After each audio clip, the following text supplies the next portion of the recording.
Hello and welcome to the DrivingMaul show. Hi, I'm Paul and I'll be your host this evening on Monday, the 20th of January.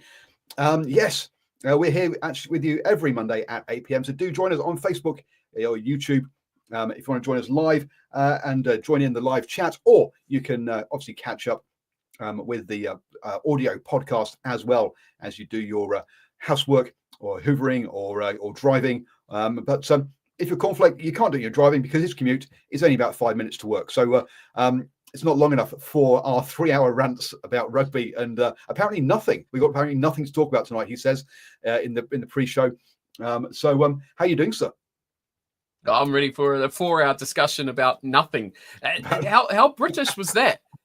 British going on about doing some hoovering. I'm afraid we don't hoover here, Paul. We lux. We've got a different brand. Lux. Okay, Yeah. Get the lux out, right? And you do the vacuuming. I'm sorry, lux does not mean hoover. Lux does not mean hoovering. It's the same thing in both brands. Come on, it's a vacuuming talk here on Sports Radio. And also, it's raining outside, so let's get the weather talking if we're going to be British as well. Come over to South, and it's beautiful and sunny. Haven't had rain for weeks. Oh. Well, it's been good actually. I took one of my jobs is doing bike tours, and we stopped off at a waterfall and had a swim today, which was nice. But that will not be happening tomorrow, as it is. We have an amber or an orange rain weather warning up here in the Coromandel, so it is going to be wet. With us up here. But there's no rugby yet, so who really cares about the weather? To be honest with you, we can just sit inside and stay nice and warm. Unfortunately, no Mr. Harris with us this week, which is a real shame because he really had set himself up to have a rant about South African teams struggling in the Northern Hemisphere. So I'm looking forward to that next week. So hopefully it is just a cold he's got and not monkeypox or avian flu or COVID or any of those other killer diseases. Let's hope he's okay so he can come back next week and give us a full rant and rundown as to why are the South African teams struggling in Europe. On that note, the international teams doing really well. Club teams, I can't even call them Super Rugby franchises anymore, can I? Because they're not anymore. They're some URC beat 'em up kind of thing that is going on. Apparently, Rugby Pass is going to start showing 1 week of Japanese League One in New Zealand. There you go, folks. So that, I guess, brings us straight on to is the Hoops back? Will Hoops be making a return for the Wallabies against the British and Irish Lions, as Michael Hooper has answered the call to go play in Japan? Actually, sorry? Actually, I haven't read that. Is that actually factual? Is he going back to playing? Yes. As Rugby Australia Chief Executive Phil Wall says, it's great to see Hoops lacing up the boots again. So yes, he is off to help with there's an injury recall, injury cover up in Japan somewhere. I'll be honest, I didn't read all the details because let's be honest, the guy hasn't played in ages, so no idea as to what his chances. Oh yeah, Peter Substitutoy, there you go, replacing the injury there. So Steve Hansen and Ian Foster reached out to Hoops, and he answered the call. So we will see if he'll be back. So talking of Japanese League One, you may be able to watch the last ever game of Hoops on Rugby Pass.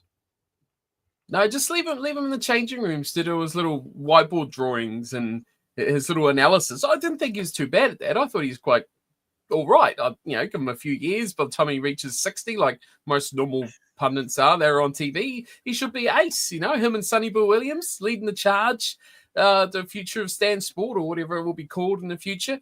I'm surprised he's gone back. I thought he did quite well. I thought he was well received, and the people seem to like him doing it as well. So, he won't play. Yeah, I can't see him getting the recall to the Wallabies.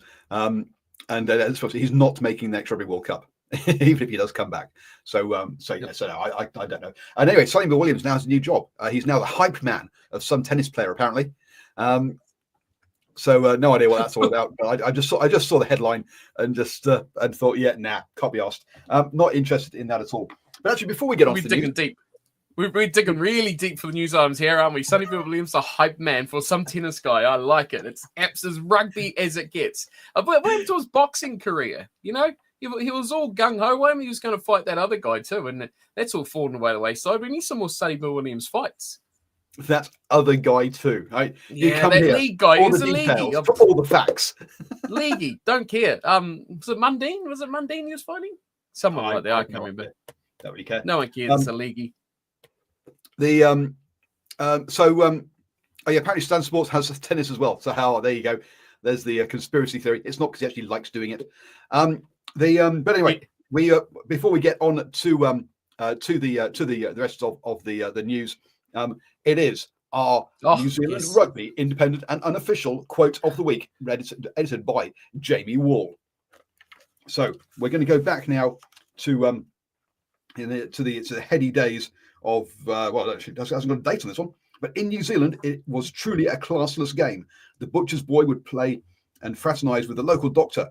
The town youths would play with the policeman. There you go. So explaining that unlike the UK where it was a public school game, here it was for every man. Now I'm not sure that the butcher boy really exists anymore, apart from obviously down in Whangamata, not Whangamata. Oh God, Whanganui, Vegas. What? Where's that place? The Butcher Boys. It's a team. No clue.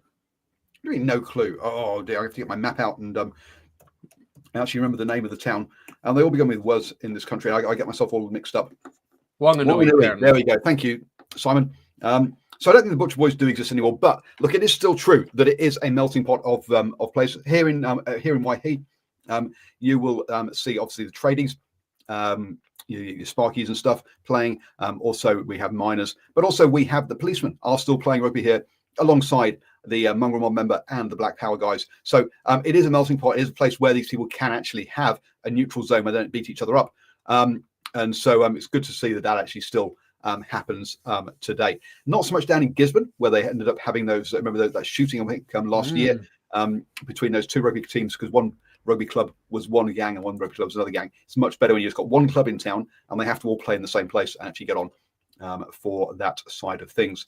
Nocturnal White says, I understood that rugby in English Southwest had a working class following. Is that so? Yes, it did more so down there.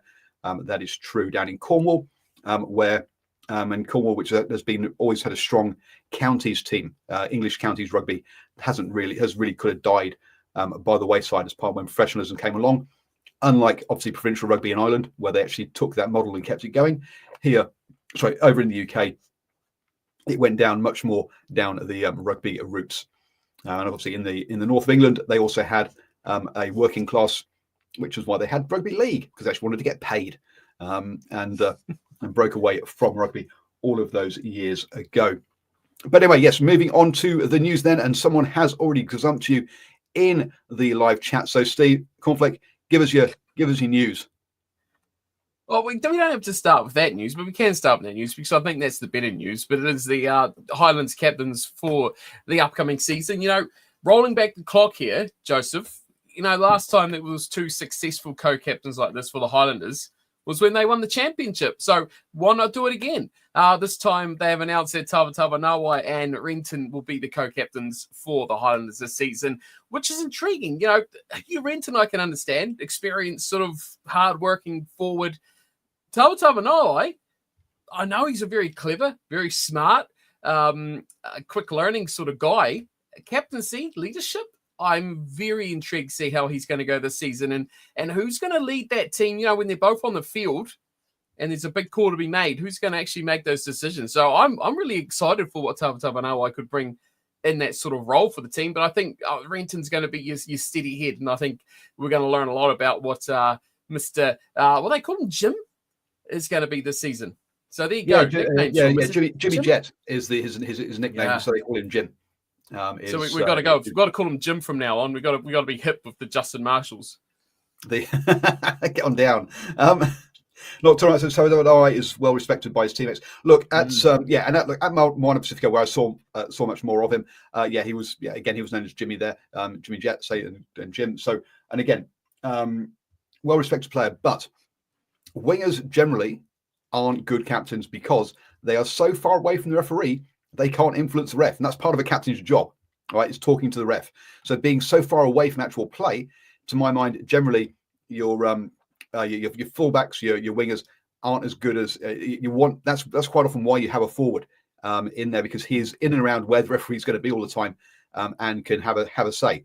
And I think so. Therefore, Hugh Renton being close to the referee will probably end up doing more of the on-field captaining, whereas we won't see more of Toto Inawe's impact, which will probably be off the pitch rather than actually necessarily on match day on the pitch. So that's my guess, just purely because of where they play on the pitch. It does kind of put a big marker down as to what are the back row options going to be, who is going to get selected by Jamie Joseph, because that basically gives Hugh Renton a jersey, doesn't it?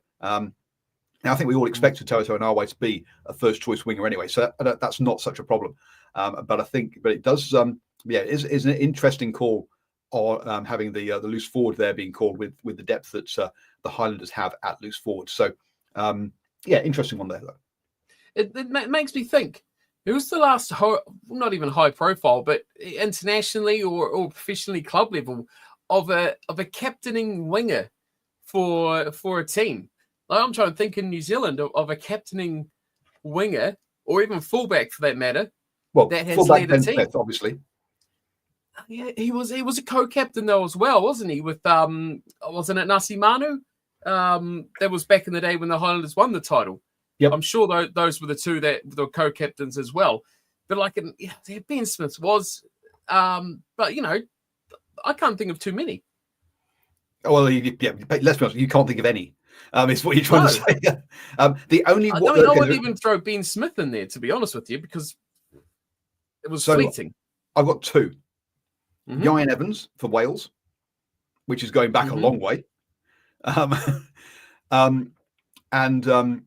Ndolo for Fiji. Oh, Nemani Ndolo, yes, of course. Those are the only two that I can think of for that one. But those are the only two wingers that spring to mind at international level anyway. And I can't think of any club captains really on the wing. On that one, Philippe Saint-André, another one. Yep. But let's be honest, he hasn't played for a while either. Ndolo's the most recent of those.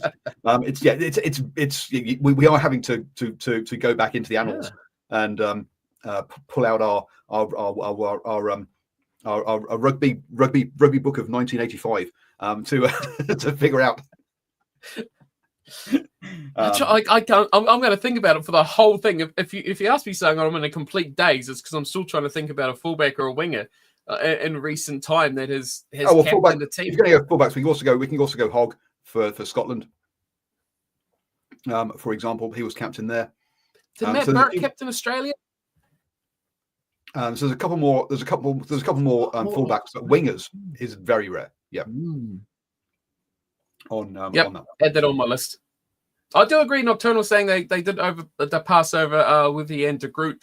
De Groot, I'm not surprised by. But Withy has done he captained Southland obviously during the season of the NPC. So interesting. I think, like I said, Hugh Renton doesn't surprise me because he's the guy that's kind of that workhorse, just turn up, do a job kind of guy, which I think suits the captaincy role pretty well. Doesn't get broken too often. He's going to be there. He's always going to be starting. He's always going to be in the team, which I think those other two will be as well. But I think this is much more like we're going to talk about with the team in red as well, a similar sort of captaincy decision, going for someone who really their marquee position or their marquee role for their season is representing in Super Rugby, not obviously those higher honours. So yeah, a bit of focus for the Withys and the De Groots of these worlds to focus on getting further on in their All Black career, possibly. I mean, Withy certainly has a good year or two, so maybe might be in the wish list for him. Yeah, I mean, Hugh Renton I get as well. Look, he's been there since 21, been there a few years. Yeah. Toto and I, real left field one for me because look, he only joined last year. And look, while it says had a stonking season, I didn't think he had a great season and as much last year. So That's not. Look, I rate him very much as a player. I mean, but I just didn't think he had a great. I thought just transferring to a new club and stuff. I didn't think it was that great. But clearly, behind the scenes, it must have been because, as you say, he's clearly respected by the players, and as we've always said, he's definitely a thinking player as well. So yeah, good. I'm very impressed for him, very happy for him. But so I say, very surprised. Oh yeah, I'm very intrigued to see how he's going to go. I mean, I'm not going to say he's going to do a terrible job because I think he could. Look, we know he's got a brain. We know he's a really good thinker and he's a really smart character. So I'm excited by what he can do. A man that they have looked over as well that no one's really talked about is Sam Gilbert, who's been pushed and kind of moved around that vice captaincy sort of role a lot with Billy Harmon, who took the captain's armband. But Sam Gilbert was in that mix a lot over the last couple of seasons as well. So, a lot of experience, a lot of players, like you say, with the Willies and the De Groots, the Rentons, and give me Tavanoa, a bit of experience. Sam Gilbert's in there. A lot of guys who have got experience leading and being leaders in a team, which I think is going to be very crucial for the Highlanders team this season. Yep. And obviously the reason that they're having to do it is that Billy Harmon has moved off to Japan and so vacated that role. Another one that's another captain that got announced, and clearly they hadn't been listening to us because we said it was very obviously going to be Cody Taylor. I mean, there was no one else, and so that guy who is clearly going to have his job for the into the distant future, Penny, decided to go with David Havili for some reason, which really does surprise me. I just don't understand that one really. Is he going to be playing 12? Is he going to be playing 10? Or is he's not going to be playing 15, is he, with Will Jordan there? So from that point of view, I wasn't necessarily sure that he was necessarily even first choice for there with when you got Levi Amur and Dallas McLeod also in there, and Braden Enor. To me, he's not an automatic first choice. So really surprised. He's coming off contract at the end of this year as well on that one. So really was I'm a bit surprised by that one, but just don't get it. To be honest with you, but he is a very good Super Rugby player. But as I say, there's lots of competition in his position, and that maybe he is going to be the first choice 10. Is that what this is signaling? Do you think? He's going to be the first choice something. I don't know what it's going to be. You don't name a captain and then don't put him in your team, do you? You don't see a captain on the bench very often. So he's going to be in that mix somewhere. It is surprising. And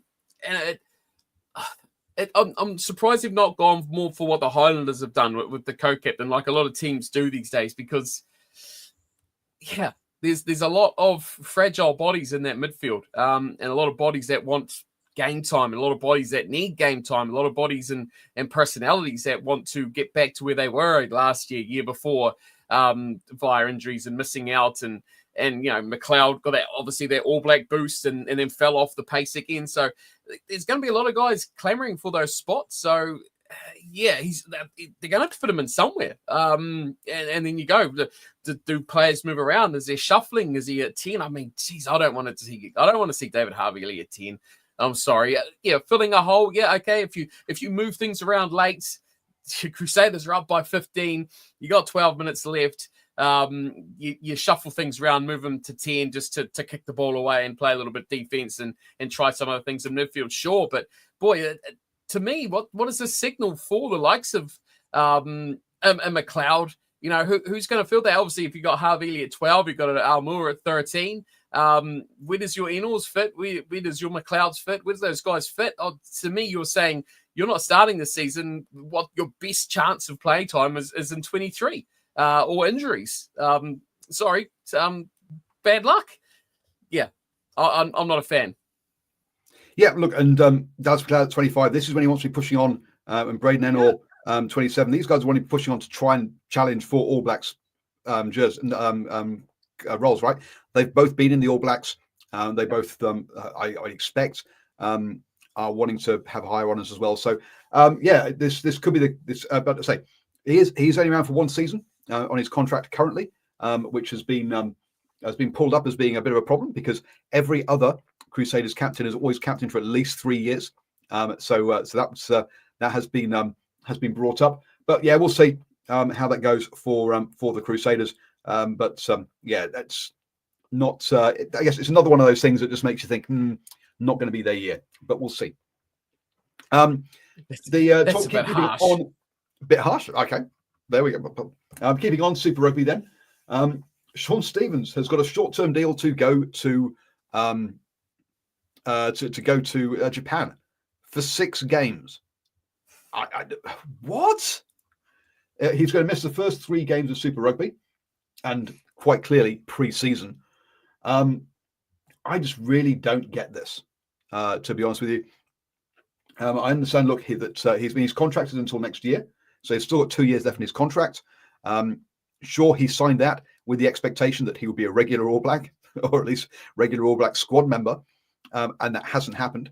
And so he's kind of like, well, look, if you're not going to make me an All Black all the time, why am I sticking around? I want to go. New Zealand Rugby like, you signed a contract. This was your choice, right? Remember, this isn't.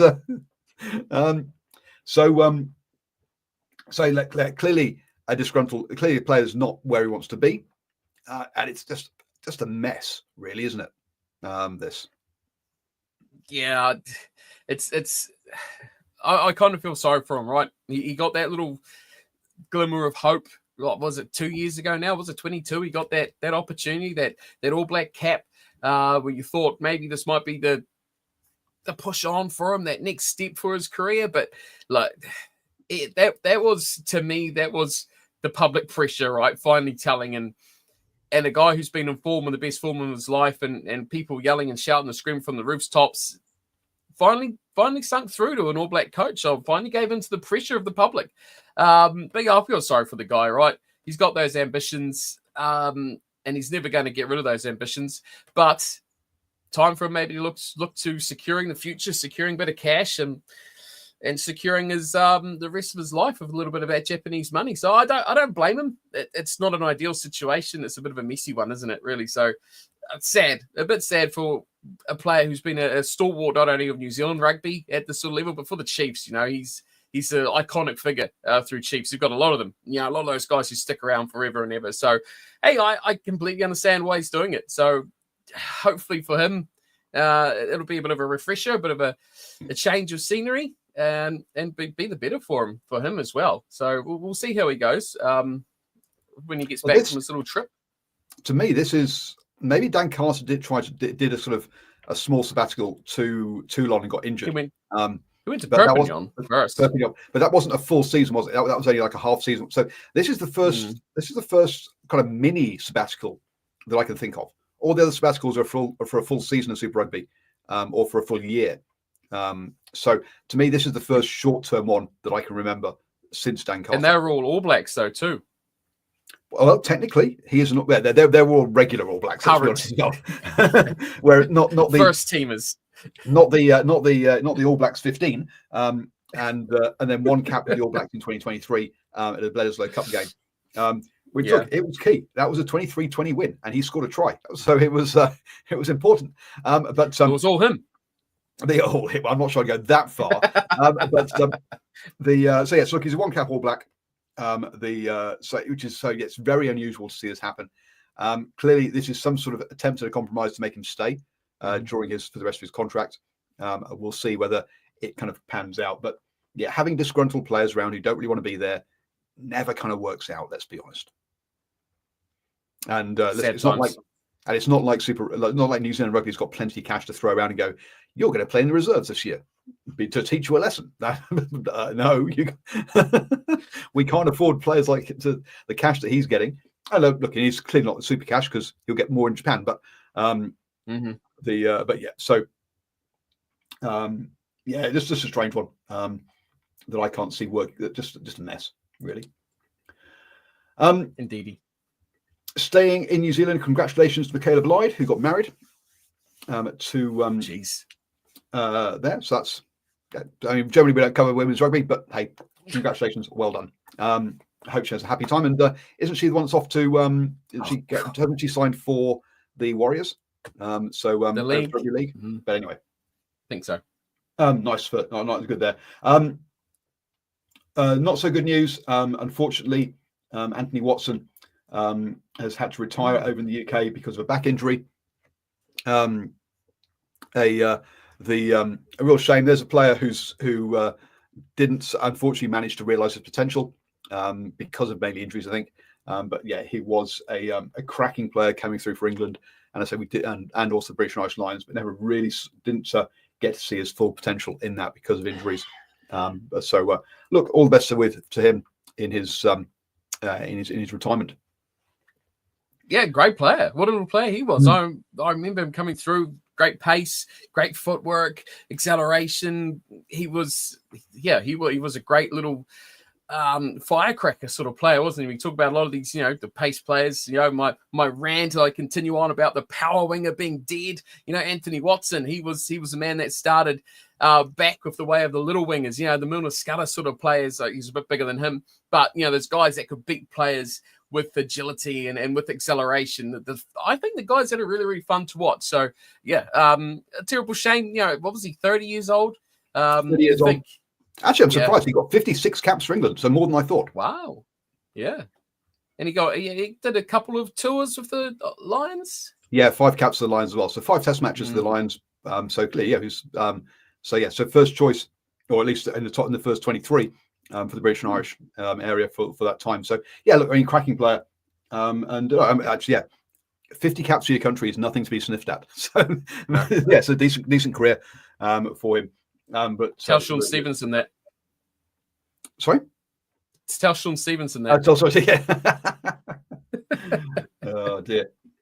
Hey, you want some more news? Can we go back to captains for the season news before we rock on to any other news? We're going to go across the ditch now over to the evil side, where the Reds have actually named a very similar, not so similar to the Highlanders, but in the way of the co-captains similar, but the personnel a little bit different, but a duo as well. So going for co-captaincies. Liam Wright, yep, understand that one. He's partnered up with Tate McDermott. So that's your 2 Reds co-captains for this upcoming season. All I'll say is I feel sorry for any referee that is refereeing a Reds game this season. Because imagine those 2 gathering in your ear all day. That would be absolutely terrible. Tate McDermott at scrum half and a mouthy flanker. God, that's going to be a disaster. Absolute disaster. But hey, 2 really good experienced decision makers, I feel. I think Tate McDermott's had a really good year, even though Wallaby-wise, he wasn't their best or starting 9. I think his impact as a player and his ability to adapt to the role that they gave him off the bench and bring impact and bring spark, and that's his role. So instead of trying to fight to be the starter, he kind of adapted his game to fit the role of being that impact guy and specializing in that role. Really did do wonders for his game for the Wallabies in the past season. So look, I think he's going to be real good for the Reds. I think they've got 2 good leaders there. Yeah, absolutely. I really rate Tate McDermott, but I do think he is perfect for that off the bench one when you got tired players and there's more space. He's not your guy you want to be here. Kick, do all our lovely box kicks and get us in. No, that's not Tate McDermott. I'm not saying he can't box kick, but that to me that's not his point of difference. His point of difference really is that ability to snipe from there. On that one, Dr. Wright thinks it was Liam Wright and Tate McDermott were co-captains before. So until Wright's injuries sort of got in the way of that. So 2018. Good experience and good choices there. Nocturnal writes, English referees telling Wayne Barnes where to put it. So the English Referees Association has had a crack at the RFU, and Wayne Barnes has gone, no, you shouldn't be doing that, and they've gone, yes, we should. We're not going to be. So here are the problems that they wanted the union, the referees union have got with the rugby union. Disastrous implementation and communication around the tackle height laws. Disastrous. The terrible financial position of the RFU that has seen dozens of staff made redundant and community game development officers disappearing from the setup.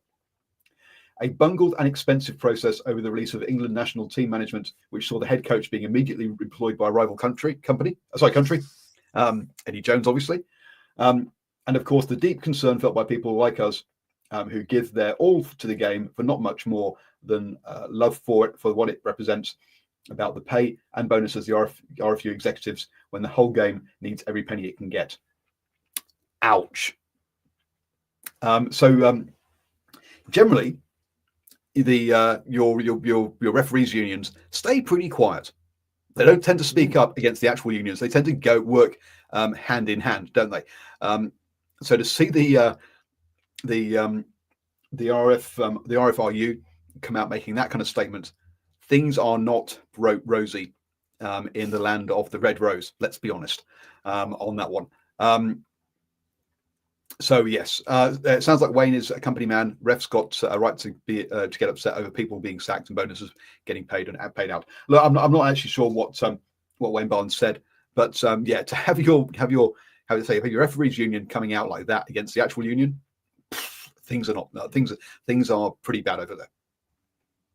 Look, do you disagree? Like, especially for their first couple, like financial wise, I don't care. Again, politics can be gone with you, politics.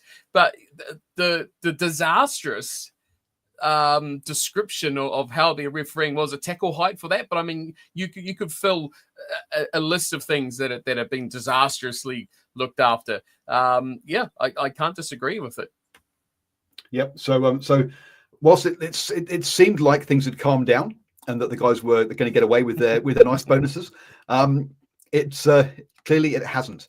Now, admittedly, we're listening to it halfway around the world, so maybe it has been sort of slugging each other out with things that I've just missed. But yeah, there's clearly more to come in that area over there with lots of different groups not happy with the RFU at the moment, which seems to make the political off-field stuff going on here seem relatively calm.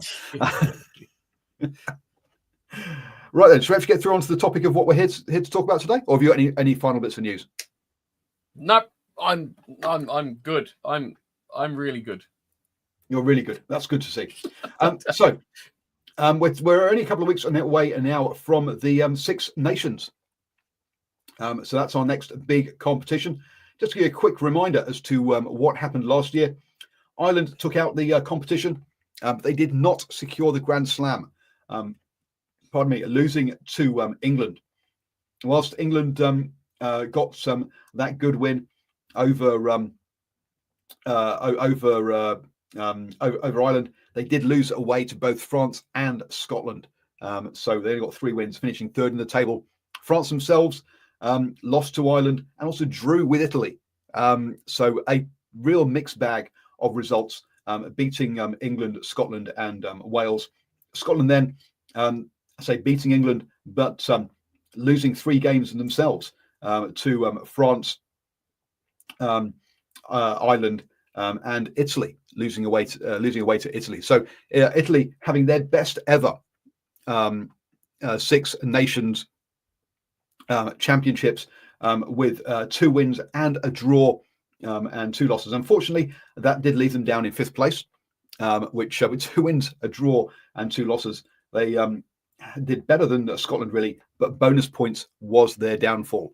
Just 1 bonus point for Italy compared to 4 for Scotland saw them slip down into 5th place. Finally, at the bottom of the pile, Wales. Points for, 92. Points against, which is the same as Italy, actually. Points against, 143. Minus 51 in there with 4 losses. With 5 losses, 1 try bonus point, 3 losing bonus points. So look, 3 of the 5 losses were close-ish. So perhaps not all doom and gloom, but the fact that Wales didn't win a single game the last calendar year means it has been lots of doom and gloom, and has seen Nigel Walker fall on his sword and be forced out, who was the head of the kind of professional game in Wales. But Warren Gatland is still there heading into the new season. So yeah, no Grand Slam last year on that one. Any sort of key memories from last year's Six Nations? Oh, geez. My biggest memories from last year's Six Nations was Scotland's mental inability win matches that they should be winning or they could win. Italy's tenacious matches, draws, but fighting ability and spirit and development over that season, over that year. And the licorice all sorts, that was France. Kind of a bit what you said about before, how fun they were and how frustrating they were. I mean, being not a Frenchman, it was quite entertaining to watch for another nation. But I think as a whole, the Six Nations last year was fairly predictably unpredictable. So you go into it, you... Actually, I was unpredictable. I agree. I don't think it was predictably unpredictable. Yes. I think it was. No, we were expecting... I mean that as in you go into a game going, yes, Team A should win, and then as you go through the game, you're like, no, okay, that this is all completely up the jumble. Someone's playing a horrible game, so it was predictable as in you think you know who should win, but the actual rugby itself was pretty unpredictable. Even in the biggest of mismatches, like that French draw, again, they should have just cantered away with. So I think it was quite a fun year. Yeah, I mean, look, Italy beating Scotland at home after Scotland had beaten England. You're like, okay, it wasn't the normal white way of X gets 5 wins, Y gets four wins and loses to the one above them. Z then loses the two above them and beats everyone below. It was all over the shop. It was so. It was right. It was a total licorice all sorts of a tournament, which in some ways made it great. It does mean there was no greatness out of it. I.e., when you Grand Slams, that's where your greatness kind of comes from. But it was a great tournament in that kind of sense to watch. Going forwards then into this year, off the top of it, before we go through the teams, we'll start going through the teams. Are you expecting a similar licorice all sort, or are you thinking that actually it'll settle down this year? We'll see so the top team get the Grand Slam, and we'll see everyone else be in order, losing to those above them and beating those below them. No, I'm going to be completely outlandish and say there's going to be a explosion of unpredictability going on. I do think that France are going to do it. France are my team that I think are going to actually get their act together and have a really good season this year. But I do hope that others can get a little kick in there. Put some pressure on those top teams. Continue, the Italy's continued about the Scotlands to actually win games that they don't expect to win, and not just win the ones that they go into expecting to win. Not just beating England because they know they can beat England. I want to see more from Wales. I just feel like Wales they need one good performance and a little bit of belief, and they can come away with something out of this tournament. I think they need to target right from the outset what games they're going to really go in for and fully commit. I just feel that they are building and they are getting better, and I feel confidence is something they really, really need. So I'm hoping that your Italy's, your Wales especially, can put a little bit of a trip on someone somewhere that will underestimate them. But all in all, I just hope that top battle between your best teams, your Ireland, your France's, we get some more cracking rugby like we did last year. So some real high quality, top gear, cream of the crop rugby. Yeah, and in the live chat, Rugby Gamer has decided that England's been dropped from the championship and has named that Scotland will get 4-0, Ireland 3-0, France 2-2, Italy 2-2, and Wales 0-4 in their results. Look, it's 5 games, not 4 games. England do exist. Look, I'm wearing the jersey. I promise you, they are going to be in part of this Rugby Gamer. So you got that one wrong. US Rugby League and Union fan on YouTube says he can't wait for the second season of Six Nations on Netflix. And yeah, Simon reminds us that it's actually coming out next week. That weekend in the Six Nations. Look, I watched only the first 2 episodes, I think it was, of the Six Nations of the Drive to Survive version for rugby, and I just couldn't watch it. It was so bad. I'm sorry, I did not enjoy it at all. I do really enjoy. I've enjoyed the Unchained, the one that's done around the Tour de France, but the one for the one around rugby, I just couldn't get into it. Did you watch it, Cornflake? No, not a single second. I've been watching Starting 5, which is an NBA documentary on Netflix. Okay. That's been my Netflix watching lately. I'll catch up. So yeah, so I didn't watch it last year, and apparently it comes out next week. Next weekend. So yeah, if you enjoy it, great. But I say, yeah, not for me, or I didn't enjoy it. So going into this tournament, let's see, the world rankings have Ireland in second place, France in fourth, Scotland in sixth, England in seventh, Italy in 10th, and Wales in 11th. So yeah, pretty close for that sort of fourth, sixth, seventh there. There is, it does look like, yeah, that sort of top four, pretty, as you kind of said, you were, as you mentioned, yeah, basically you got a top four, and then you've got Scotland and Italy hoping to knock a couple of those guys over. Looks like how it's coming into that. And as Simon says, look, it's not for the current rugby fan; it's to try and attract casuals. Sure, absolutely, but I say, as a rugby fan, I didn't enjoy it. On that one. So, which team do you want to start off with, as far as sort of squads go? Well, you want to start with England, won't you? Go start with your English boys. Go on. So yeah, so England, coming off the back of what was seen as, we obviously gave them a review at the end of last year, which was basically that there seemed to be quite a bit of negativity around it, suggestions that Borthwick might even lose his job, but a lot of those games were pretty close and generally lost in the last quarter of an hour. They have added the what do you call it? They added the new squad has come out, and looking at it, not a lot of changes, not a lot of surprises on the whole. Borthwick's talking a lot about continuity and connectivity, our favourite term from Ben Darwin, of that connectivity side of things. So not a lot of change in there.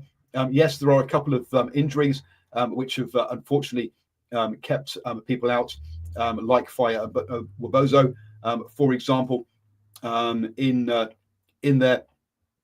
But this is the beginning of this new contracted players, centrally contracted players situation. So are we going to see that sort of have a positive impact? We'll have to wait and see. 17 players are part of that elite player squad, so nowhere near the entire squad of 30 odd players in there. Real questions around, with George Furbank being injured, real questions, sort of question marks around that fullback role as to who is going to fill in there. Is it going to be Elliot? Are we going back? Is it back to the back to the future, but back into history, bringing out Elliot Daly at 32, or are we looking forward to a very much a very solid player, but not necessarily the best attacking or linking player in Freddie Stewart? Which way will they go on that one? But the big news of this is really around captaincy, or was there anything else you want to talk about before we hit captaincy? Well, my impression of the squad, yeah, like you've said, consistency, I think, of your main players.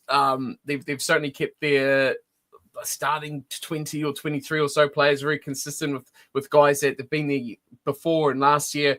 Not too much change. What does excite me about the team, if I look at the forwards, it's much of a muchness, but I really do like how they've got a lot of young guys getting experience in there, like Yoli Chisholm's, especially in that second row. I think he's a guy that's really going to be a standout in their future. George Martin, Cunningham Souths, guys like that, I'm excited by. I think those guys really will be around for a long time. We've already shown that they're an international standard. But for me, the back line, Caden Murley, finally an England team. I just hope to see him actually get some game time. And Ollie Slyholm, he wasn't even really in the mix. And now would you say he's pretty much probably their best winger they've got in their team without Fire Wabozo and that squad as well. So I'm excited to see what they're going to do with that back three. I think the talent is there. Can they find mixing that with the midfield and using Ollie Lawrence in the right way and then obviously Marcus Smith's going to be your 10, that the pieces of the puzzle were there to be, come on, Marcus Smith has to be your 10. The piece of the puzzle was there, I think, to have a very good, fun, exciting, attacking backline. But the man that wears the hat that sits up in the stands, is he going to deliver that? And is he going to have a game plan that plays that sort of style of rugby? Or is he going to shackle those guys and try and keep them from being too extravagant? And let's say the pieces are there. Now, I totally agree with you in the fact that you should be starting Marcus Smith at 10, Definitely. right? He should be the man. However, who is the vice captain in this team? Yeah, true. The vice captain is George Ford. Off the bench, though. Come on, you start Atolje, right? Which you're going to talk about. You start Atolje, you bring George Ford off the bench at the end, and then Atolje, if he has to go off, he gets a bit of a rest, because I think they've got a little bit of depth now in that second row. But I don't even want to bring George Ford on. Yeah, dumb vice captain. Terrible call. Yeah. But anyway, I was supposed to be getting on to captaincy afterwards, but yeah. So we'll have to wait and see. Look, listening to the BBC Rugby podcast, they were one of them had Marcus Smith starting, and one of them had George Ford starting. And possibly with Marcus Smith moving to 15. But to me, look, Marcus Smith is your 10 for the next 10 years, or maybe not 10 years, because look, what is he now? He's 25. So look, for the next 5 to 6 years, in my mind, Marcus Smith is the is your number 10. So leave him there. All right. I mean, give him the jersey and say, right, it's your jersey for at least the next World Cup cycle, probably the next 2 World Cups. You're the man. Have the jersey. Go for it. George Ford, 31. Look, I would like to give Finn Smith. I'd like to see Finn Smith get some opportunities. I'm not saying that he should be on the bench for all of the games, and maybe you have your George Ford in there for your Ireland's and France games. Let him get to 100 caps, and you have your Finn Smith in there for your Wales, Italy games, where he can get some experience off the bench on that one. Yeah, some real questions around the back row, because as you've mentioned, Ollie Chisholm is available now. He's a lock, but he's also a lock who can play 6. So actually, are you playing him at 6 to get the extra line opportunity and the extra bulk in the pack? There's a real, in which case then suddenly you're down to just 2 places in that back row, which is one of those things that might happen. Then is it so? Does Tom Curry keep that 7 jersey? Underhill, by the way, is injured as well, so he's out at the moment. But I can't see how you can not play Tom Curry in there for that experience that he brings. So hence to me, that's Ben Earl, and Tom Willis ends up coming off the bench. Yes, he's been brought in here off the back of some great form at Premiership level, but this is international rugby. Give him time to come off the bench, get used to it, to my mind, rather than throw him into the pressure cooker or throw him in straight in from the front. But who's your starting back row? Who's your 6, 7, 8? Chisholm, Chisholm, Earl, and Curry. Oh, so you'll play what? Curry at 8 or Earl at 8? Earl at 8, Curry at 7. To me, in all honesty, yeah, 7 and 8, who really cares, right? It doesn't matter. It only matters at scrum time. Cunningham Souths for me. But 21-year-old, get him out there. Get him out there, give him game time. He's got 11 caps. Give him 30 more this year. Put Chisholm in the second row. George Martin alongside him. Maro Atolje, go to France.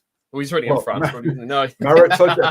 On to the captaincy thing. Maro Atolje is the captain. He is playing 80 minutes. Okay, so that's why I'm putting Chisholm on at 6, because Maro and George Martin are starting.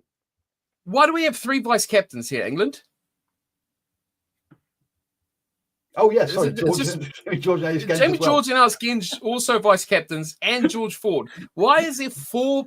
I thought 2 vice captains was not a bad move. Okay, a progressive move, a different sort of move. You don't have an out and out leader, right? But this is getting a bit silly, England. Don't worry about George Ford. He won't play. No, you got Jamie George and Alice Genge there. It's all right. They don't play 80 minutes. Everybody's part of the leadership group. You've got 15 captains on the pitch. So what does it really matter? Atolje on the bench and start Chisholm and Martin. No problem solved. Itoje will definitely start.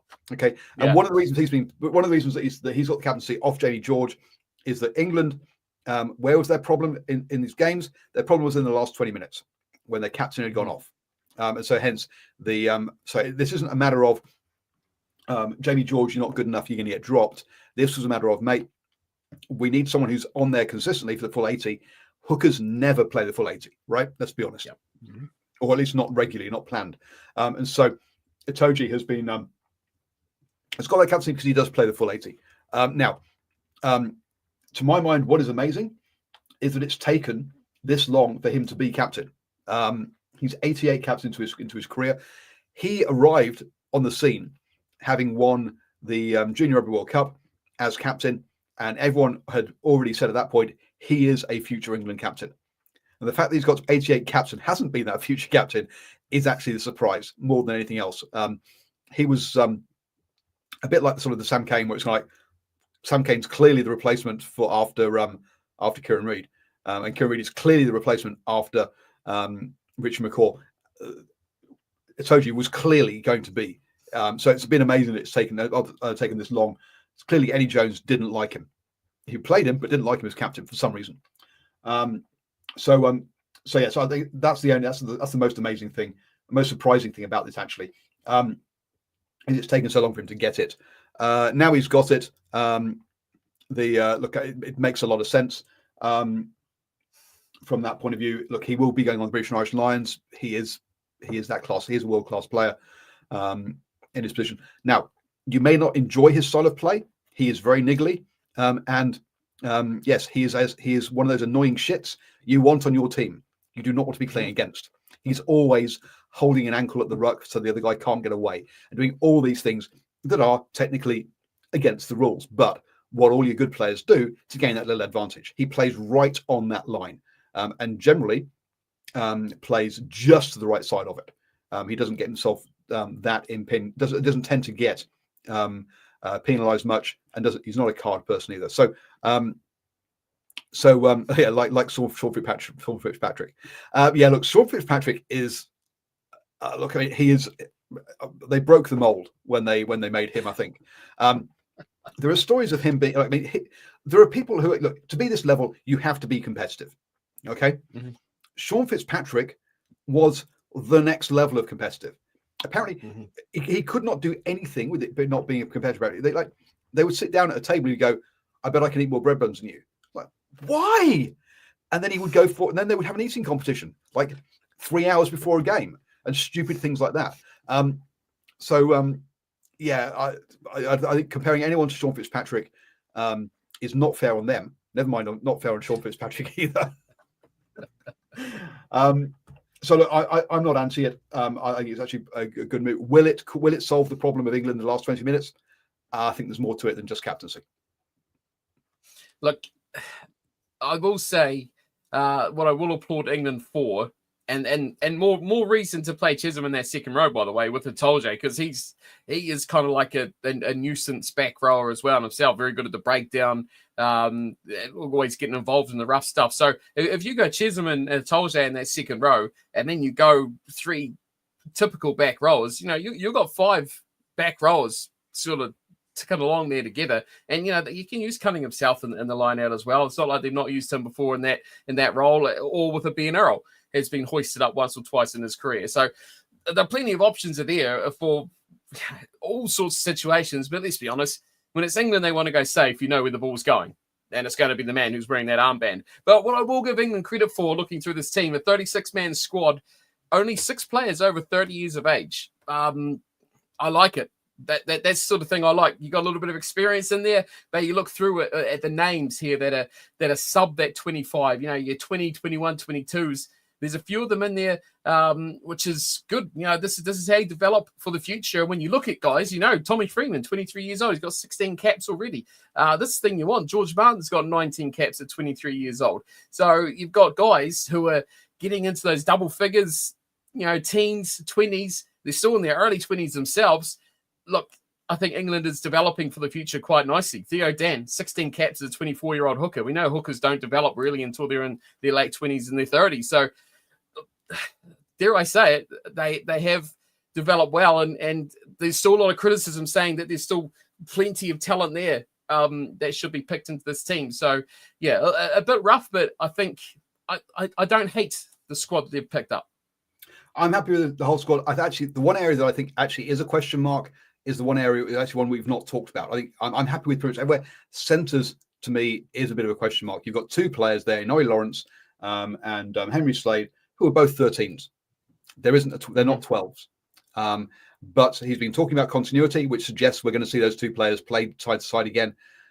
Does that get the best out of Noe Lawrence? So far, it hasn't. Let's be honest. But the extra kicking option that Henry Slade brings has been very useful. I mean, it was how England beat Ireland in Dublin one year when he was picking out the fact that, look, they only leave one person back, and those 50-22s and those kicking into the corners were all there. Is Manu Tuolangi retired? I don't think so, but I really look his time at international level is 100. He's younger than you think. I'm pretty sure. Is he? Look, the way you see Ollie Lawrence go back to Bath, it's that situation we've talked about so many times before, where style of play and coaching makes or breaks a player. Manu Tuolangi is over in France. He's 33. Imagine if Ollie Lawrence was playing domestically under Borthwick, would he be an English player? No. You'd probably say comfortably, no, he wouldn't be. So look, the way they've got on playing at Bath is clearly making things work. So why not look into that and say, hey, these sorts of things are working. These sorts of game plans are working. The style is working. Like I said before, the pieces are all there to be a really fun, exciting, attacking, very dangerous backline. You've just got to match up the game plan with it as well. If I was to pick holes in it, it's those guys you mentioned, like your Henry Slades. Yeah, he's doing a job there, but is there better options and more future-proofing you could do there? I believe so. And Elliot Daly, please just don't even start me on Elliot Daly. How that man even makes any squad whatsoever baffles me completely. So, sure, it's not the perfect team. Everyone, a lot of dirt has been thrown the way like of a Dombrand as well as not being up to scratch for international standards. So sure, everyone's not happy, but I think overall there's good development, there's good experience, and there's a good blend. And we are still a few years away from World Cup, so that's what it's all about, focusing towards that next step. So they've got a lot of young guys coming through, which, hey, honestly, they're doing better than the All Blacks at this stage. Whoa! Dare I say it? We missed that news, actually, by the way. Hang on. Okay, you're talking about player development here, not results. Okay, but yes. Yes, development-wise. That's what I'm talking about. Ahead, like how many All Black players are sitting in their sub-20, 23 and below with double-figure caps, 15, 20 caps. Without looking up, I'd say very few. But we did miss the news about Satiti and his delayed injury that will be missing most of Super Rugby as well, which is a pretty big thing for the breakout player of the year. Yep, that's right. He's got to go for knee surgery. That's right. Yep, sorry, forgot about that. And you kind of like, hang on, they stopped playing in November. Yeah, we're now near the end of January, and he still hasn't had that knee surgery. That's mad. Well, like how did that happen? Delays in getting the results or the surgery he needed. It baffles me. I thought All Blacks were just straight to the front of the queue when it comes to that sort of thing. So, with current political cutbacks, there's even if you get to the front of the queue, there's still a queue for 6 months. He's going to be out for, I can't remember how much it is, 4 to 6 months or something. So he's going to miss most of Super Rugby. If he had that surgery, Super Rugby. Yeah, but if he comes back early, you might snag near the end. But if that had been in November, of November, 6 months from that, he's back in April. He misses a month, 6 weeks, and he's back on the horse. So it's going to make his international career and reason for picking him a little bit harder, I think, if he's not getting any Super Rugby season under his belt this year. Yep. Or might be more recent. No, they've said it's an injury that he was managing through November, so it's not a recent injury. Nocturnal rights on that one. So things look heading in the right direction, but not in a great place. I think from a results point of view and from a public perception point of view, is our kind of our sort of summary of where England are. So yes, things could click, or that pressure could tell. We'll have to just wait and see which way that goes for England. So what do you think England's going to achieve? What's a good and bad result when it comes to the end of the Six Nations? I'm talking about not match by match. I'm talking about end of the Six Nations, final placing, expected, overachieve, underachieve. So looking at England then, they have France, Italy and Scotland at home. So you'd expect 2 wins out of that. On the road, they're travelling to Ireland and Wales. So to my mind, look, losing to Ireland away is pretty much expected. Running France close at home, actually maybe beating them.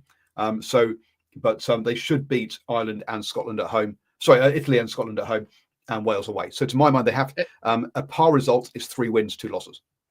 Have they got Scotland at Allianz? No, Scotland. Yeah, sorry, Scotland at Twickenham. Yes, they don't win that. They should be. If you're at home, you should be winning that game. I guess historically that has not been great. So you're probably So you're saying it's a 2 wins, 3 losses standard because they're expecting them to lose to Scotland at home. To me, this is the 3rd and 4th battle with them in Scotland, isn't it? Other results will dictate. I think other results, i.e., Scotland, and how they mentally overcome their ability to win matches. That's going to be the big one for me. You'd expect them, sure, they're not going to fall into that bottom 2. I don't think they're going to challenge for the top 2, but definitely that middle 2, sure. I think if they can, 3rd will be, I can't say that's the goal because their goal will be to win the Six Nations. I think that they'll expect to be 3rd, right? Anything less than 3rd, I think, is a disappointment. If they get in the top 2, massive overachieving. If they are even challenged by placement in the final ladder by Italy or Wales, that's disaster. Yep, agreed. Yep. So exactly 3 wins, 2 losses, 3rd place. That's your par result. That's your expected result. If you nick a game against or if you nick a few maybe bonus points, you do very well in bonus points and you score lots of tries. Maybe you nick a game against Ireland or France and do better, then that's a bonus. But that's the expected. That's where they should be. So as their main competitor is Scotland, should we head up north? Let's go. There's lots of good talking points about Scotland, isn't there? Oh well, you take it away then. Oh, well, no, my only one is Fergus Burke. Oh, okay. You said lots of good talking points. So, damn it. That's it. Fergus Burke. That's my good talking point. How Scotland? How and what are you doing? I don't understand. Like, there's a few good talking points about Fergus Burke because it's like, why? How? What are you doing? Surely there's better options in Scotland. How long has he been there? 6 months? And what do they see in him? Like, he's not a bad player. But is he up to the standard of international rugby? So I mean, look, I'd struggle. He's there because of injuries at the end of the day. Because Redknapp is injured down in Bath, who I think would be is the other person in that kind of role. Now maybe Redknapp with now on the captaincy side of things, you've got Sione Tuipulotu, who is obviously your 12. And therefore your Redknapp is your backup 50, backup 10 or backup 12. So I think Redknapp is Fergus Burke has replaced Redknapp because he's injured in here. But you're quite right. Is Fergus Burke an international quality fly half? I've not seen it. He was much better at the Crusaders than I expected. To be fair, 2 years ago, that was 2 years ago. Let's be honest. So yeah, it's in some ways it's a surprise. In other ways, it's not. Scotland just do not have very many players to pick from at the end of the day. So and therefore, if you're a decent player, if you're a good club player, and there's a couple of injuries, you're in the Scotland squad. And let's be fair to Fergus Burke, he's a good club player. Add an injury in, and boom, you're in. I feel like they're also missing Hastings as well. I think he'll be one that would jump Sorry, ahead Adam of. Hastings, that's right. Yeah. He would jump ahead of Fergus Burke as well. But yeah, I mean, yeah, I question mark straight away when it's like, oh, he's eligible for Scotland. Poof, he's straight into Scotland. That's what just concerns me. It's a little bit of the England with the old dreadlock boy that I always forget his name because he's completely insignificant, and I'm delighted that he's been dropped. But it's like, oh, he's a New Zealander, we must pick him. He's eligible, let's get him in.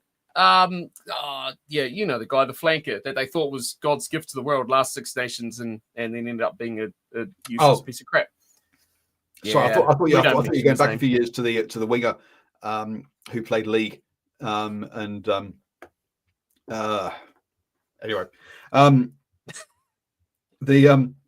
Scotland. Oh, dearie me.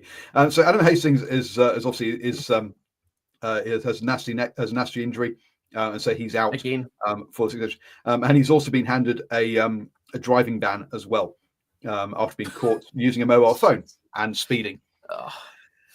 Silly boy. Well done, Adam. Yeah. The so not been a good not been a good time. Thanks, Nocturnal. Yeah, it's Ethan Roots. Yeah, come on, let's go. Because this is our celebrity boxing match, isn't it, between Cornflake and Ethan Roots? I have two things I dislike. It's Ethan Roots and it's power wingers. The game is done, right? And David McKenzie running sideways. So look, in this team, look, I mean, Fergus Burke has come in. He is the only uncapped player in this squad. There's been lots of talk of Scotland for the past probably decade now, of them progressing in the right way. This could be the year they're going to break out. They're going to do really well, yada yada yada, and it never seems to quite happen.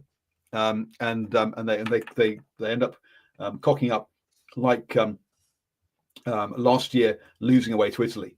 Sure, you can forgive them losing at home, losing away. Pardon me, to Ireland, and getting a losing bonus point at home to France. But they've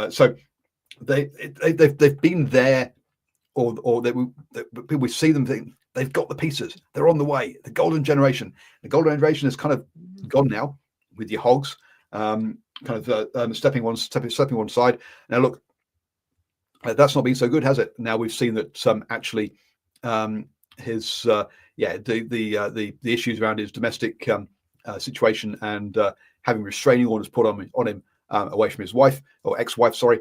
Clearly, look, back in the day, the story was, hey, look, Stuart Hogg, he's this British and Irish Lion, he's the good boy, and that you know what, this mercurial fly half guy, he's the one that's got the drinking problem, in Finn Russell, he's the one that doesn't behave himself.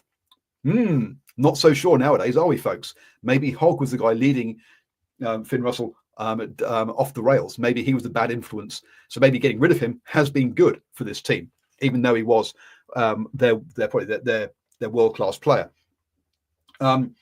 So look, maybe having got rid of him. Got Tuipulotu now in as captain. Sure, he's 27, but he's one of the new guys. He's not one of the old guys, is it? It feels he's got 30 caps. He's come in the last couple of years. It's a fresh change. Maybe that's what they need. And that is what's going to lead them forward. So maybe the pieces are coming together. But I seem to convince myself that every year. I'd like to believe you, but I feel like the clock is ticking on Scotland. It really is.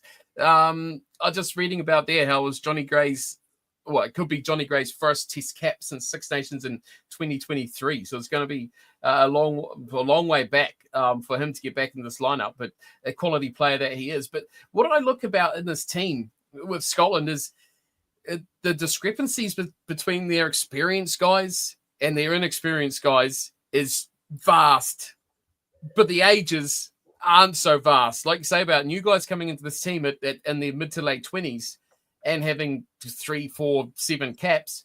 And by the time they really get going in their career, they're cracking on 30. They've got to 25 caps, and it just never really knocked down that consistency of being a Scottish international. And you look through the guys that they're relying on now, in this team, Finn Russell is 32 now, right? I mean, where do we go next? Has he got another World Cup left in him? Scotland will be hoping he does, right? He has to have. Adam Hastings, the next guy, obviously. That's what I mean. You start asking question marks. I feel like that's what I mean. The clock is ticking on these guys to have. They've got to have this season and the next 2 or 3, because after that, there's going to be a lot of limelight put on players to see whether they're up to scratch or not. That midfield, your Tui Pilotus, who's got a bit of an injury scare over the weekend as well. They're sweating on him to be fit for the Six Nations. 27 years old, only 30 caps, such a key player. But still, again, another 3 years down the track, he's going to be knocking on those 30s. Your Van der Merwes, your Kinghorns, 28. Baffles me he's actually that old. Let's put this into perspective, the numbers. Okay, so at fly half, Finn Russell, 82 caps is the man in the seat. The backup, Adam Hastings at 28 with 31 caps. Admittedly, you expect more from that if he's the backup, main backup. The 2 guys in the squad, Tom Jordan, 3 caps at 26. Fergus Burke, the young guy, 25-0. Massive gap. We look in the centres. Exactly. Normally, it's going to be Tuipulotu and Hugh Jones, 27 and 31, with 30 caps and 53 caps. Their backups, McDowell, 26, 8 caps. Hutchinson, 28, 8 caps. Matt Curry, 23, 4 caps. Hey, there's a younger guy there at last. But you're talking single figures to 50 to 30 caps, even on the wings. Darcy Graham, 27, 42 caps. Van der Merwe, 29, 44 caps. The backup, Carl Rowe, 26, 9 caps. It is you're starting 20, you're starting 15, maybe 23 in some places, has got experience. The next guys, single digits. It is so yeah, I see what you're saying. Yeah, there is it's now or never, because as soon as those guys go, there is a proper rebuilding effort to happen. And when you compare to what we've just looked at with England, they have guys that are in 21, 22, 23, 15, 18, 20, 22, 23 caps. Scotland, on the other hand, we're looking at guys who are in those mid 25, 26, 27, 28, who are sitting around 8, 6, 10 caps. So that to me is that's not a now problem. I think there's definitely going to be a post 2027 catastrophe if it continues going on this way. But I just feel like the players coming through the system are coming through at a very late age compared to probably what they need to be. So, look, I feel like Scotland, if they get a few injuries, could be in trouble. If they get some holes, but hey, what did we learn at the end of last year, right? Injuries are the best way to blood players. If you're reluctant to do it, hey, someone breaks a leg, you've got to. You're forced to. So maybe we'll see guys who are rocking in, what have we got? The youngest guy, Patrick Harrison, 22, 3 caps, a hooker. He needs some time. Sure, you've got experience. I mean, Dave Sherry, really, 34, 11 caps. I mean, it's hard. It's hard, right, to say goodbye. Well, but when you Scotland look at it like trying that, it's something new. Okay. Nocturnal Rights. So Scotland need to boost player numbers and create a third team. Borders, but Glass Shields is the biggest town at 15k there. Scotland will not get better if they can't crack that. Well, maybe. They have a new plan, folks, which is, you know what? There's all those South African guys. We don't now have to wait for them to come to Scotland. We can now, with the URC, we can select them while they're still playing down there, because they've got Dylan Richardson, who plays for the Sharks down in South Africa. So why bother actually recruiting them and bringing them up to Scotland? Just select them straight from South Africa. No worries, folks. That's the new way forward. Just keep sending people, first and second generation people, to South Africa to breed with those big Springboks, and get them to have these Scottish grannies and granddads, and therefore, hey, that's the way forward for Scotland. They figured it out how to do it on the cheap. You don't need your own development pathways. Use South Africa's. look, if we're going to look at the Scotland team, you're not wrong. There's so many South Africans in the side. It's just crazy, isn't it? But if you look at this season, right, the 23, the 15, it's going to be pretty good. It's going to be good. You're going to have, like we talked about, those guys that are in the 50s, the 30s, the 80s, in some cases, caps. You're going to experience there. It just, to me, Scotland isn't good enough to roll out the full-on bench against Italy. That's the game where it's like, this is going to bite you on the ass. This is a situation. These Italians are no joke anymore. They are getting damn good. I think anyone in this whole competition would be foolish to completely roll out the reserves against this Italian team. Maybe anyone. I don't think you do a few changes, but the days of just a full like, here you go. The guys with the tackle pads, you're actually playing this week. It's Italy. Nah, do that at your peril. I absolutely, anyone does that, I'll be really worried. So let's just run through their games. Ireland at home. That's, as you say, the mental block for Scotland. That's a real tough one. That's an L. Italy and Wales at home. If they don't win those two, then Gregor Townsend's losing his job. On the road, England in Twickenham. I say fantastic record for Scotland in down there. They really enjoy the second half down there. For some reason, it works for Scotland. So and then France away. Look, France away again. Mental barrier. I can't see them winning that one. No chance. Ireland at home. I think that's. I can't really see them doing it either. So their situation is pretty much the same as England. The standard for them par is 3 wins, 2 losses.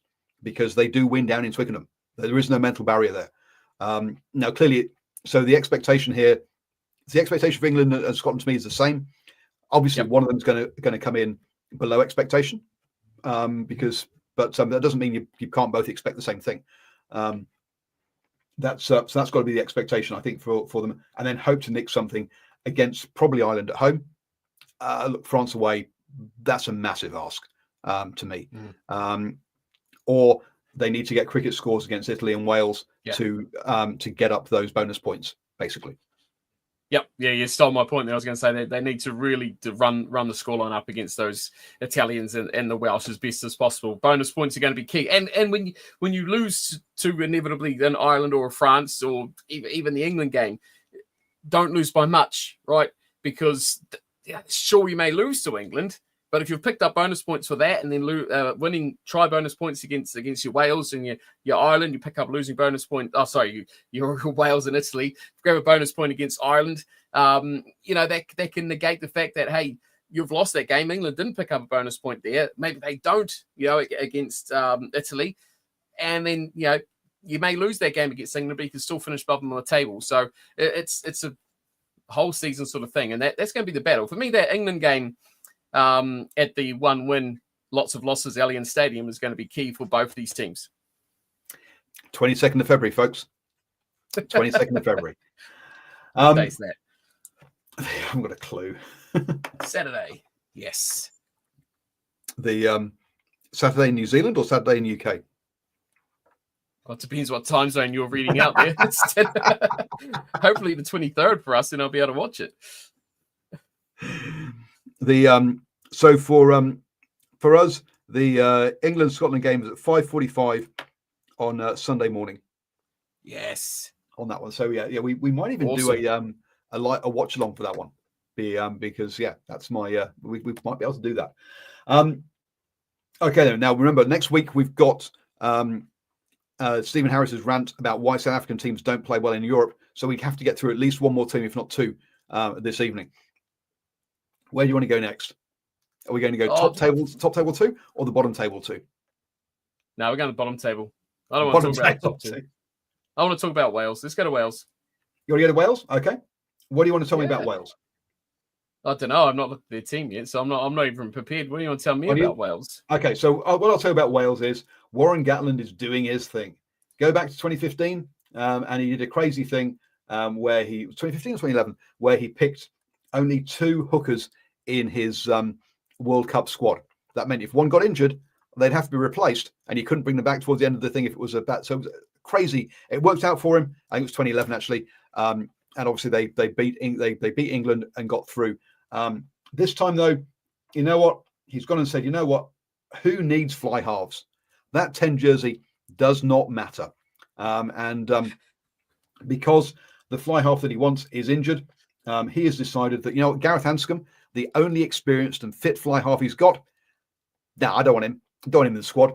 And so what he's gone and said is, you know what, Dan Edwards, I know you've not been capped, but you are the man at 21. I'm giving you the jersey because Ben Thomas is not a fly half.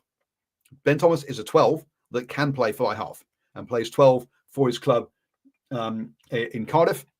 Sure, he has played for 10 for Wales, but let's be honest, he is not a 10. That 12 jersey should be his for the next 10 years, right? Or maybe not 10 years, but at least for the next 5 years. This Rugby World Cup cycle, maybe the next. He should be the 12. But no, he's just not picked any 10s, which is just crazy. Sure, I've gone blank as the guy's name who was there in the autumn and was there at the Rugby World Cup. Begins with a C. Sam Costello. Sam Costello. Sam Costello's injured. I get it. He is the guy that you want to take you through to the next Rugby World Cup. Sure. Therefore, plug in Anscombe for now. You've got to have some experience at 10. You can't have Dan Edwards, 21, 0 caps, Ben Thomas, 26, who's a 12 with 7 caps. And if you lose all your games in the Six Nations, you lose your job. What's he doing? Sure. Look, 10 isn't the same as quarterback for in American football, but it is one of the key positions. Just after your tight head prop, and then afterwards is your scrum half. These are the guys that you need a scrum, and that's what your scrum head. That's what your prop does. But your fly half, your scrum half, and your fly half. And so Thomas Williams, with 59 caps. Look, Rodri Williams, 5 caps. Ellis Bevan, 5 caps. The other 2 scrum halves in there. Thomas Williams, good luck, mate, because everything is on your shoulders. You've put the knockers on them straight away, haven't you?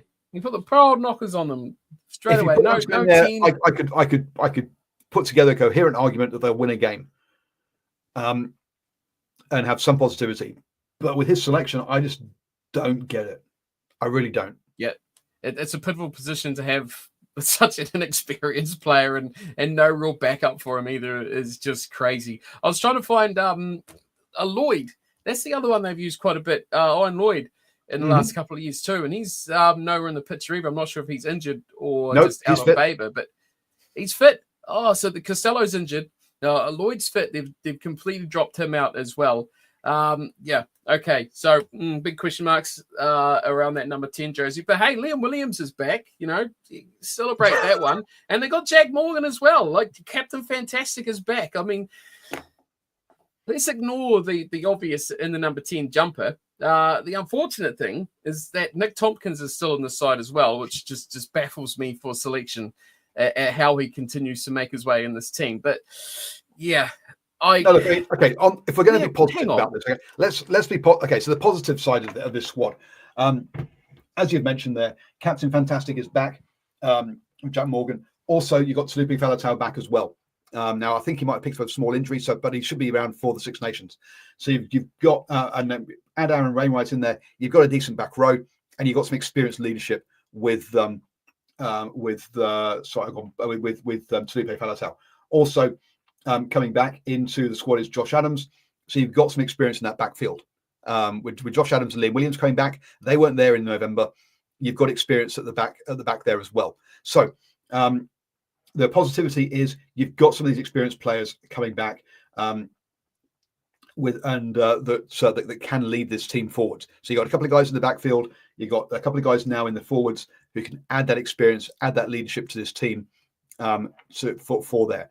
And now, sure, the flip side is, as I've already mentioned, the number 10 jersey, Nick Tompkins as well. Because look, in the centres, Owen Watkin is going to be matched with somebody. Well, we all thought it was going to be Ben Thomas. But apparently he's now 10 cover. And if you're not going with Tompkins, who's got 38 caps, you've got Joe Roberts at 2 caps and Eddie James with 3 caps. What is? I'm baffled. Where's Cam Winnett? Where's Mason Grady? Where's Rio Dyer? How are all these players missing? How would they like? Cam Winnett was probably the only player from the November window that said, yeah, look, he's doing well. And yeah, he's been dropped because he's lost the plot. He's lost it. He's put him in a hole. He's gone. He's gone. I was trying to feel positive about this Welsh team. I'm looking through it, and it just baffles me. Like I look through it. Okay, in the forwards, I'm not. I feel confident about the forwards, especially that back row. Wainwright's had a really good last couple of years. Tommy Rafael has been amazing. We say Filatow's back. Jack Morgan's back. It looks really, really good. I think David Jenkins and Will Rowlands in the second row have been really, really good too. Yeah, it's a shame that Beard is injured, but yeah, there's cover there. I feel like starting 15 is okay, like it was last year with the Six Nations team. Starting 8. Travesty. The starting 8 is okay. Yeah, true. Right? Okay, so you're starting 8. The props weren't too convincing either, so we'll maybe just say the starting 5 of that second row back row. But man, the back line, I struggle to see any real attacking penetration of players in there that are, unless some of these young guys are going to really step it up. I'm struggling to see much. Owen Watkins is a decent sort of player. Nick Tompkins, no, he can go in the bin straight away with Gatlin. And so I look at it and I go, Eddie James, Joe Roberts, what have you got to offer me? Because I need something from my midfield that's going to give, as much as people hate him, Josh Adams can finish. Liam Williams can finish. I know I've got those guys there. I'm not too upset about the 9s. The 10s are a disaster. So one of the 10s are a disaster at the moment, unfortunately. Look, I'm not saying that Dan Edwards couldn't be the guy in the future, but to say as a 21-year-old with no caps, you're the man is just and your first game is away in France. You're setting the guy up to failure. You're not setting up to success, which is the problem. If you want him to be the man, that's fine. But bring Anscombe in and say, right, look, mate, for the first 2 games, Anscombe's going to start. You're going to come off the bench, get used to the pace of the game. After that 3rd game onwards, the jersey's yours. Give it build a bit. Give him support. Give him a chance of success. Don't do this. So I just don't get this back line. One of those Owen Watkin, I think the comment was he didn't see the ball much against France. No, of course he didn't. Wales got 30% of the ball that game. Nobody in Wales, none of the Welsh team saw the ball much. So if you're blaming a winger for not seeing the ball or not getting the ball in a game where you never had the ball, what? Anscombe's been dropped apparently because he's too old and won't make next Rugby World Cup. Will Rowlands at 33, Henry Thomas 33. Are they going to make next Rugby World Cup? Sam Parry 33 with 7 caps. Really? Are these guys making the next Rugby World Cup? Is Liam Williams 33 going to make it? His injury record and stuff. I don't know. So suddenly you've decided that Anscombe can't make it, but these guys can. You know what I'm doing? I'm throwing the kitchen sink at this one. I really would. He's already lost his marbles a little bit with the selection. But hey, Dan Edwards, there you go in at 10. You got to throw in a little bit of James and Roberts in that midfield. They've got the names, especially Roberts. Just pull on the Roberts of before, throw them out there, and then look, get them out there. When is the easiest place that you can get a guy with no caps to get up and get running? Out you go, Elias Mee, and you go, Blair Murray. Get them out there. I don't care. Tom Rogers, throw them in. Look, you've done it now. You committed. Let's see if these guys have got the nuts to go on.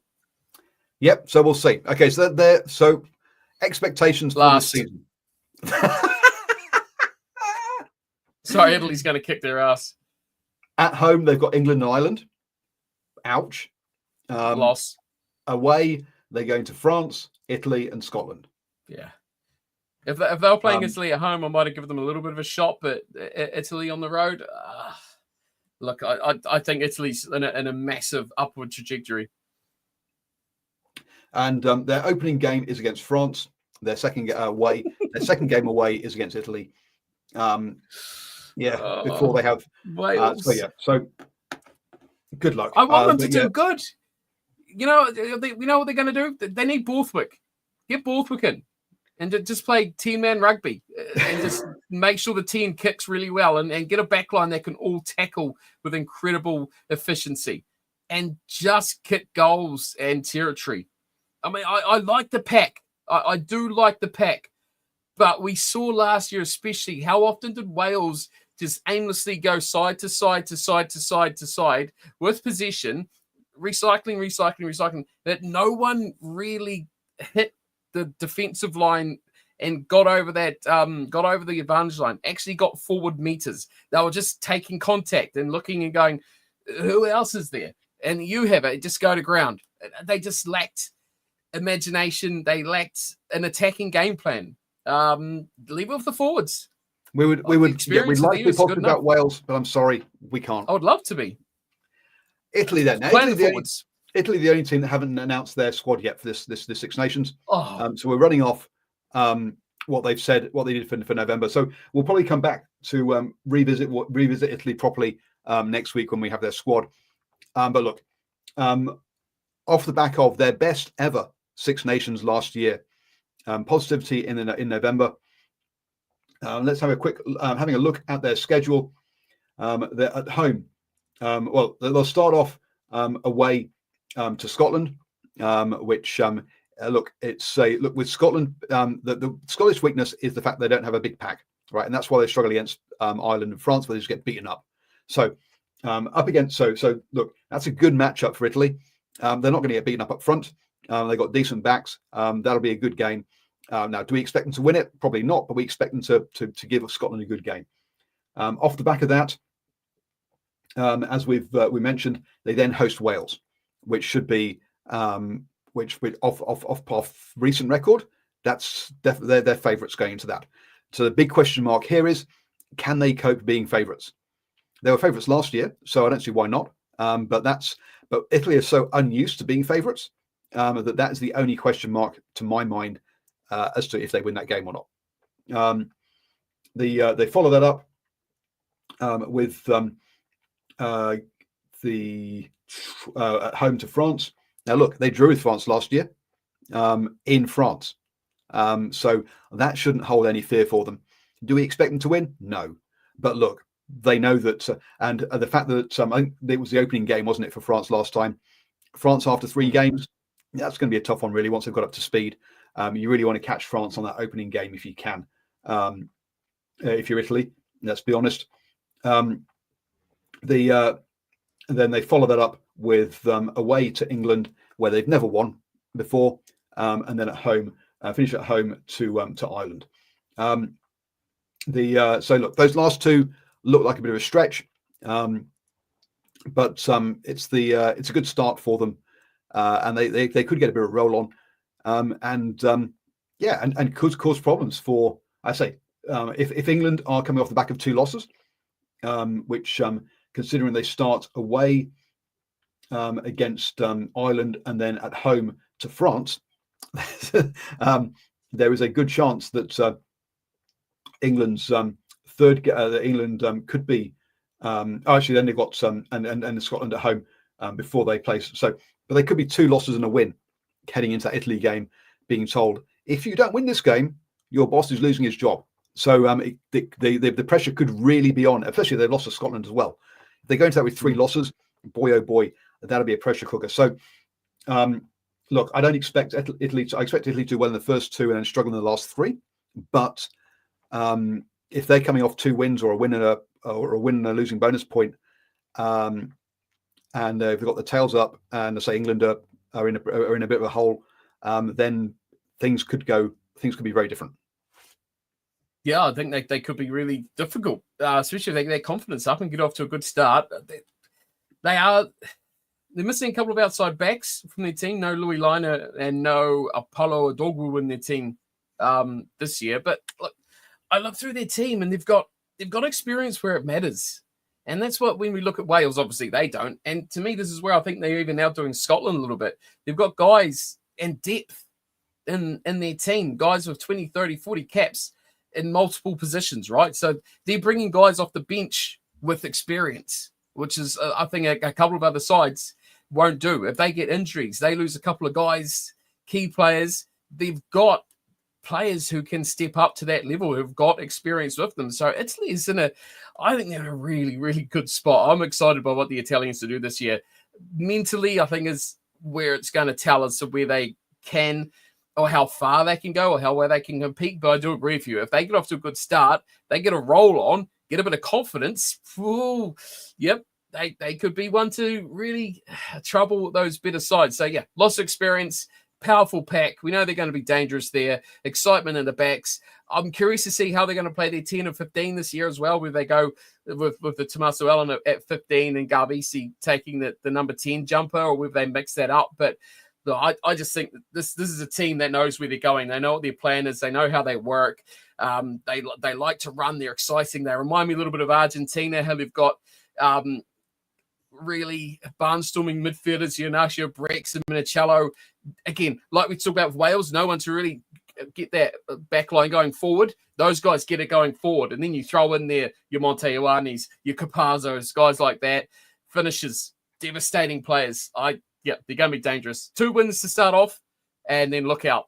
Dangerous again. You rest on these guys, they're going to kick your ass. Like, boy, I hope they upset one of those top 4 teams. I really hope they knock over one of those top 4 teams. I don't care who. I just hope they do. They deserved it last year. They really did deserve that draw. They deserved that win. But hey, this year. 2 wins last year. Yeah. Now, look, if they hadn't beaten Scotland last year, then you kind of think, oh, yeah, Scotland are going to underestimate them. Having had that, I can't see Scotland underestimating them at home this time around, to be honest. So, look, Scotland will be up and ready for that opening game. Otherwise, yeah, ambush. That had ambush written all over it. Let's be honest. And maybe they could do it still. We'll have to wait and see. But that to me looks like the most obvious one, because look, Scotland, Italy. When we look at their squad, now look from November. Sorry, I think you might have found it, but it hasn't got all the hasn't got all the details on it, which makes it a bit harder. The number of Benetton players in there, right? A lot of these players know how they play with each other, right? A lot of other teams, when they come together, your England's, your France's, they've got like 2 weeks to prepare for the Six Nations, or 2 or 3 weeks, and there's a whole bunch of stuff they have to organise. These guys, when they arrive, no. I mean, first off, they've got very few debutantes. Look, they've got an experienced squad that actually have played with each other. Secondly, a lot of them play with each other week in, week out at Benetton. So hence, there is that cohesion straight away. There's the coach has access to these players. So they've got a good reputation. Good relationship between the union and the two Italian teams in Zebre and Benetton. So he has access to those players. So you're then just fitting in a few players who play in France, a couple who play in the UK into that, and that's much quicker at getting yourself up to speed. Which is why I think that opening game could be a. Now, to be fair, Scotland, something similar with Glasgow and Edinburgh. They should also be a team that gets up to speed quickly. But we did mention a couple of question marks on if there are some injuries. Yes, I don't think Scotland got a mental issue with Italy. They have with France, with Ireland, absolutely. Those two. I'm not sure with Italy. I think it depends on the status of the game. If we're ticking over 60 minutes and Italy are within less than 7 even, or even 5, we get to see who's mentally tough then, because that's going to be a real cooker. Yep, very true. But as you say now, look, I mean, Tommaso Allen's now at 81 caps, Garbisi 42. The inexperienced perhaps at scrum half, all those guys are between 10 and 20 caps in there. But the game management is there now, adding in those Brex and stuff and Monteioani. Yeah, look, there's experience in those backs, and you say the forwards, they've never had a problem really with your Lamaros, Negris, causing absolute havoc for other teams. So it's going to be exciting with this crowd, that's for sure. So Next week, folks, we'll be looking at Ireland and France. Boy, oh boy, France have got some talking points. Oh dear, it is just such a French squad in some ways, and somehow they just ride through all of this kind of politics and dysfunctionality, and just come out the other side playing well. But boy, there's some talking points in there, which is good to see. So we'll talk about those. Hopefully, we'll have Stephen Harris back, as I say. Yep, hopefully he's alive and has just got a cold, nothing more serious. And we'll also cover off on South African teams performing in the Northern Hemisphere. I'll be honest, I'll stay quiet during that bit and let Cornflake and Stephen take that bit up though. My last point is Italy too into the battle with Scotland and England. It's going to come down to that first game, I think. Mm-hmm. And also, if England have had a nightmare start, then yeah, it could very well be. Yeah, that would be something. If they can say, right, we're not in the bottom two with Wales, we're in the middle three with Scotland and England, that's a fantastic step forward for them. Let's be honest. Mm-hmm. On that side. So, folks, we will catch you all next Monday at 8 p.m. So do join us then on Facebook or YouTube to search for New Zealand Sport Radio, and stay safe.